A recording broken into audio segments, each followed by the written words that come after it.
Hai, uh, Fiona ya sebutannya. Aku panggilnya Fiona atau Vivi atau apa enaknya? Tio juga nggak apa sih. Kamu baru lulus atau gimana sih? Kemarin tuh magangnya di Belanda pas Em, selesai jadi, bulan apa? jadi aku kemarin itu magang mulai dari bulan Maret tahun lalu, terus Mm-mm. sampai bulan Desember. Aku Januari kemarin baru pulang, jadi agak kayak fresh graduate gitu deh sekarang. Ah, oke. Terus sekarang kesibukannya Nah, apa dong? nah, kalau aku sekarang ini recently hired gitu ya, Oke. thankfully. Jadi sekarang udah mulai kerja lagi di bidang hospitality juga. Kalau aku spesialisasinya kebetulan culinary gitu. Congratulations ya. By the way, kamu katanya lulusan STP Trisakti berarti ya? Betul, dari SMP. Oke. Motivasi kamu akhirnya magang di industri ini apa tuh kira-kira? Itu bakal panjang, tapi aku singkat aja. Jadi kayak long story short, before my father passed away, aku punya kayak semacam janji gitu sama ayahku kalau one day itu aku mau magang ke Netherlands, ke Belanda. Udah gitu, he didn't make it. He passed away 2 years Sorry ago, if to I'm not hear that. mistaken. It's okay. Terus habis itu kan COVID-nya itu kayak timbul tenggelam dan tadinya tapi nggak jadi juga magang ke Belanda karena di Belanda kalau lockdown kan lockdown banget kan, beda sama di Jakarta. And then after it took like almost 4 months sama kayak proses visa akhirnya bisa ke sana. Jadi one of the motivationsnya itu sih karena kayak aku punya janji sama ayahku gitu. Oke. Gitu. Kenapa akhirnya kamu pilih magang di Rotterdam Marriott Hotel? Kenapa magang di Rotterdam? Mm-mm. Jadi waktu itu kan aku memang nyari-nyari tempat magang karena magangku ini diperluin untuk SKS kuliahku. In this case itu aku perlu kayak magang 2 kali. Dan aku udah yang pertama, jadi sekarang nyari magang yang kedua biar bisa lulus gitu kan. Mm-mm. Nah, kenapa Marriott? Sebenarnya tadinya karena aku butuh magang untuk SKS aku ini, aku tuh kayak listing down all of the hotels around Netherlands, tapi benar-benar cuma Belanda aja.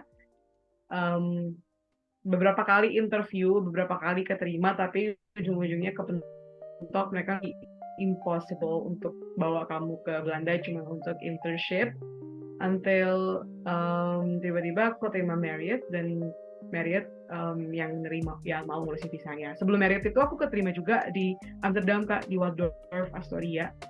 Itu tuh Oke. kayak keren banget gitu, tapi udah keterima semuanya sampai ke HR-nya juga sempat udah ngomong accepted sampai tiba-tiba mereka giving me another replies about visa and they said it's impossible.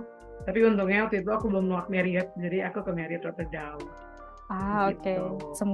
Nggak semua tempat magang mau sponsorin visa dan waktu itu. Kalau menurut aku sih enggak ya, karena kebanyakan aku ketolak itu karena visa. Mau hotelnya atau restorannya Michelin star kayak gimana juga kebanyakan mereka nggak mau sponsor visa karena untuk kita international students, kita kategorinya international students, Iya. walaupun aku nggak sekolah di Belanda, Mhm. itu tuh dari government sendiri ada minimum paymentnya gitu, dan mana kita jauh lebih mahal daripada anak-anak Belanda, dan kasarnya ke more or less jadi tanggung jawab dan responsibility hotel atau si restoran itulah kalau di tempat kita magang, dan Ah, kebanyakan nggak mau karena prosesnya panjang, terus ada pembayaran fee visa juga yang harus mereka bayar gitu sih. ya kan kalau misalnya kamu lihat dari job LinkedIn itu kan dia nggak kayak we're going to sponsor a visa for international students itu nggak ada. Kalau masalah hal-hal kayak apakah dimension tentang visa ketik di dalam job requirement atau job benefit gitu ya, most of the time sih enggak, karena mungkin mereka sendiri tidak ekspektasi ada aku yang tiba-tiba nih dari belahan benua mana nge-apply ke mereka, reach them out, karena most of them kan dari Belanda sama dari dalam European Union sendiri, jadi cuma butuh work permit, nggak ribet kayak butuh visa gitu. Oke. Hubungan magang akhirnya kamu gimana sama kolik kamu, teman kerja kamu, semuanya kan mereka pasti mostly orang Belanda nggak sih? Atau kebanyakan international malah? Nah, untungnya aku bersyukur juga aku masuk di Marriott ini tuh lumayan international. Beberapa colleaguesku tuh ada yang dari Curacao, Bonaire. Jadi they speak English most of the time, tapi mereka bisa bahasa Belanda tentunya. Dan ya aku jadinya mau nggak mau sih belajar bahasa Belanda di tempat selama di Belanda kemarin. Oke. Daarom ik kan ook spreek Nederlands. Aku juga bisa bahasa Belanda karena ujung-ujungnya pasti bisa gitu loh. Cakapan sehari-hari Belanda tuh udah bisa, sama yang kayak levelnya kerjaan tuh masih udah bisa ke Belanda. Mau nggak mau gitu.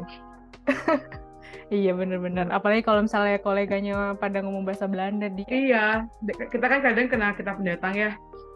They can speak very well English anyway, tapi kan bakal ngerasa left out juga, dan kasihan juga kan kalau mereka capek terus ngomong Inggris karena kita gitu loh. Jadi kayak aku ada satu kayak case gitu, aku pernah kena omel pakai bahasa Belanda. At that time aku nggak ngerti, sampai akhirnya aku kayak okay, now aku harus belajar banget bahasa Belanda, sampai yang tadi itu aku bukan pronounce, aku angka aja tuh Belanda nggak tahu, karena kan aku di dapur ya.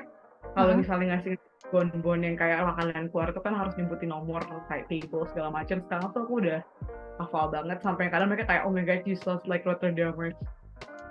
Aku kemarin 10 bulan di sana. Oh, kamu durasi 10 bulan magangnya? Jadi kayak awalnya aku 5 bulan di kontrak pertamaku itu. Jadi harusnya 6 bulan, tapi jadi 5 bulan karena visa aku nggak keluar-keluar. Tapi setelah 5 bulan itu aku minta ke hotelku untuk perpanjang karena aku ngerasa too short dan kayak belum mau pulang aja gitu. Jadi kayak akhirnya diperpanjang lagi, mereka ngajuin visa lagi gitu. Oke. Oh, tapi sebenarnya awalnya cuma butuh berapa lama deh magangnya? 5 bulan. Oh, 5 bulan. Tapi kamu extend 5 bulan. Oke. Extend 5 bulan lagi. It is possible. Sebenarnya kalau menurut aku ada yang impossible tentang visa Belanda, as long as we made it as clear as possible.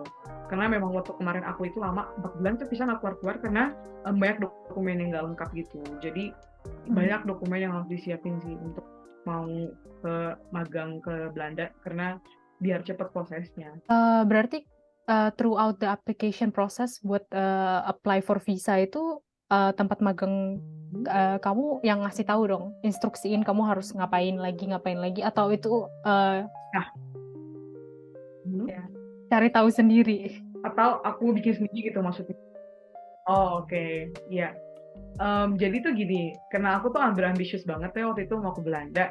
Aku udah tahu visa apa yang applied for me, my situation, dan visa itu tuh requirement-nya apa aja aku udah tahu. Jadi ketika mereka menerima aku dengan mandirinya tuh mengirimin mereka dokumen number-nya kayak page sekian untuk stage visa kayak gitu. Aku sih yang nyari tahu, baru aku kirim semua ke mereka karena kan mereka yang harus ngurusin. Karena aku student pertama dari Indonesia yang mereka urusin visanya. Sebelumnya mereka juga nggak pernah nge-hire orang dari luar Belanda gitu. Oh gitu. Tapi waktu itu akhirnya dokumen apa yang kamu butuhin buat ngeproses visa itu? Dokumen-dokumen yang diperluin untuk si visa ini tuh sebenarnya cukup mudah, tapi tricky juga menurut aku.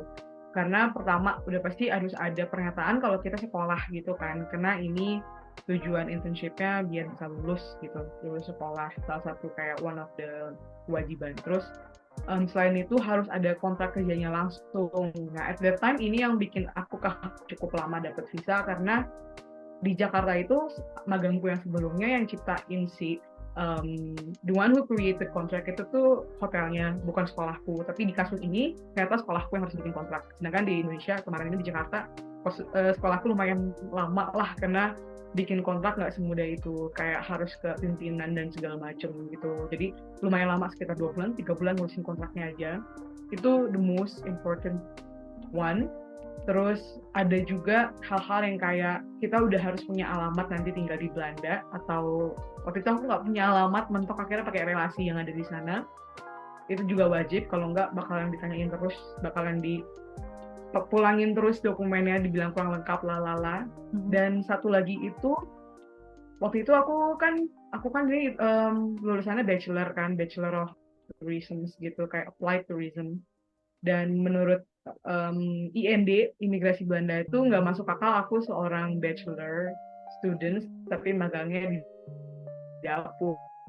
Jadi aku harus ngirimin semacam SKS-ku juga, semua mata kuliah yang udah pernah aku laluin itu ke Belanda gitu.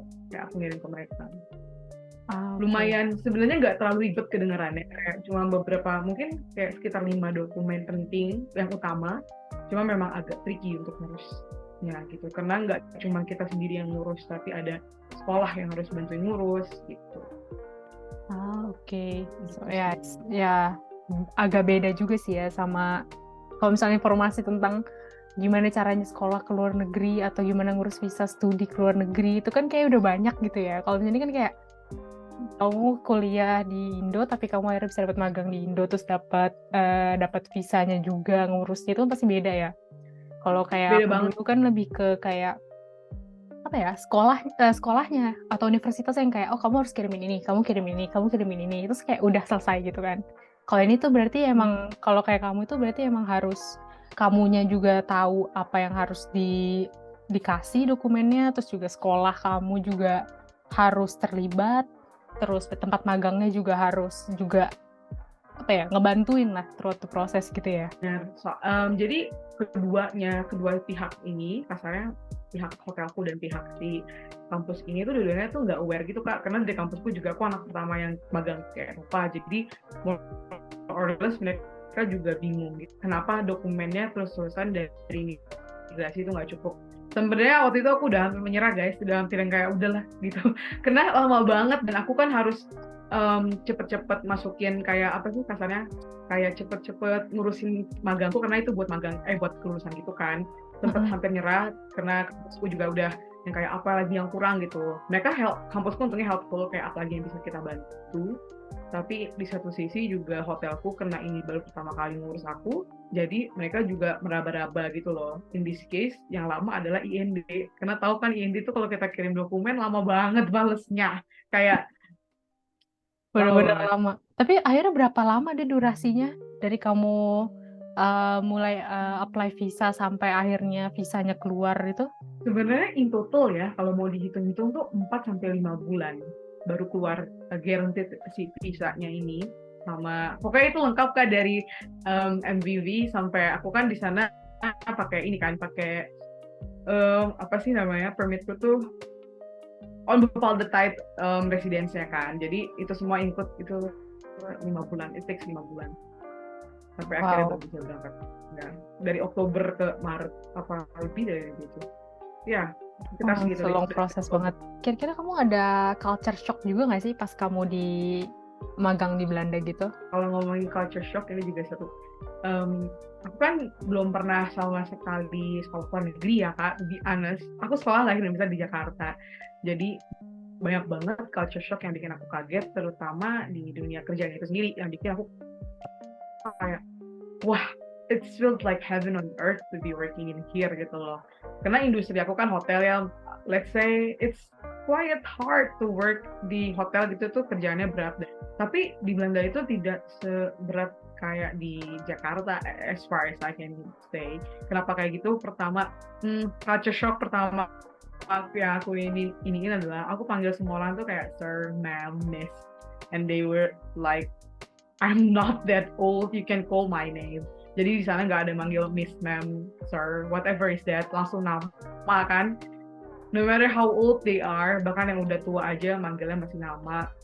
And then, there's also this one culture shock yang HR ku pun sampai bingung. Why am I being so like too polite? Dari mereka baca typingan email aku ke HR sampai mereka ketemu aku personally pun mereka bingung kenapa kok aku kayak pendiam banget dan sangat-sangat respectful gitu lah towards the HR people. Sampai aku cerita how is HR actually do their work in Jakarta. Sampai mereka tuh semua bingung kayak, now you are giving us the culture shock, they say. Karena aku kayak, yeah, I thought HR is supposed to be like that. And they say like, enggak, kamu harusnya lebih nyantai aja. Karena we are working for you. Not only you are working for our company, tapi kita HR juga kerja untuk kamu. Jadi, itu salah satu, bukan culture shock ya, tapi working culture kali ya. Working culture shock kalau di Belanda sih, kalau menurut aku. Okay. Dan mereka apa ya kayak kalau misalnya work life balance yang anak-anak millennials di Jakarta impiin ya, di sana tuh nggak usah diimpiin guys, emang udah work life balance banget. nggak, ya mungkin kadang kalau kolega sakit udah pasti lah ditanya bisa nggak gantiin kan, tapi Ah, ya. nggak most of the time. Kayak kalau udah waktunya libur ya libur, malah kalau kebanyakan kerja mereka takut kita burn out, aku dikasih libur ekstra kayak gitu. Seru banget sih, Seru, it's seru, the seru, seru. culture shock era gitu, Culture seru-seru. shock in a positive way ya. Yes, iya sih, hampir semua tuh culture shock in positive way, tapi by the way adalah negatifnya. Karena dari tadi aku tunjukin yang seru-seru aja nih ya. Aku mau Apa kasih tahu nih? juga. Salah satu yang susah di Belanda itu, aku yakin kamu sekali bisa relate. Housing. Aku ngegelandang guys, 1 bulan guys. Nggak punya rumah, nggak punya tempat tinggal. Aku pertama kali nyampe Belanda nggak kenal siapa-siapa. Even though ada kenalan, ada saudara, tapi mereka ada yang di Amstelveen, ada yang di Alkmaar, jadi ada yang di Meppel. Itu jauh semua, nggak di kota aku magang. Dan aku 1 bulan luntang-lantung, 2 minggu di hostel, sisanya aku numpang di kamar temenku yang cuma satu tempat tidur, aku dikasih kasur angin. It was a sad story, tapi anyway, Susah berarti itulah ya waktu itu Belanda. juga cari housing. Susah, susah banget. Mungkin kalau budgetnya besar sekitar 1 bulan, let's say 900 nggak 8,5 sampai 1.000 euroan. Kalau budgetnya segitu mungkin banyak sih, tapi in my case aku kan I'm not, apa ya, aku bisa bilang aku nggak pampered gitu loh untuk mendapatkan itu semua. Jadi aku sendiri di Belanda harus pintar-pintar mengelola finansialku karena aku mengandalkan gaji allowanceku gitu. Jadi aku Mhm. nggak bisa tuh nyari tempat tinggal below 400. At that time aku dapat yang 400 euro, which is Wow, almost impossible to. Ya, wow, ya, wow, itu di 400 euro daerah dan itu benar-benar di daerah tengah Rotterdam loh. Rotterdam, di tengah. Itu cuman sekitar 8 menit away from my workplace. The workplaceku tuh Marriott itu di depan Central Station dan Dan di ideal area yang place. sangat-sangat bagus. Iya, sangat ideal place. Oke. Tapi akhirnya berapa lama deh akhirnya sampai kamu nemuin housing kamu ya? Jadi sampai akhirnya si 400 euro ini itu tuh 1 bulan. Itu pun melalui mulut ke mulut, karena waktu itu aku numpang di temennya kakakku. Kakakku ada yang temennya sekolah di sana. Aku nanya, aku akhirnya kan ketemu juga lah ya, mau nggak mau sama room housemate-nya dia, dan turns out mereka semua baik-baik dan aku make friends lah with them, dan mereka bantuin aku nyari dan akhirnya udah dapet melalui mereka. Tapi nggak ada tuh dapet semudah itu melalui Facebook kayak housing anywhere Cabernet, it's a bit impossible Susah malah juga ya dari ternyata memang. platform.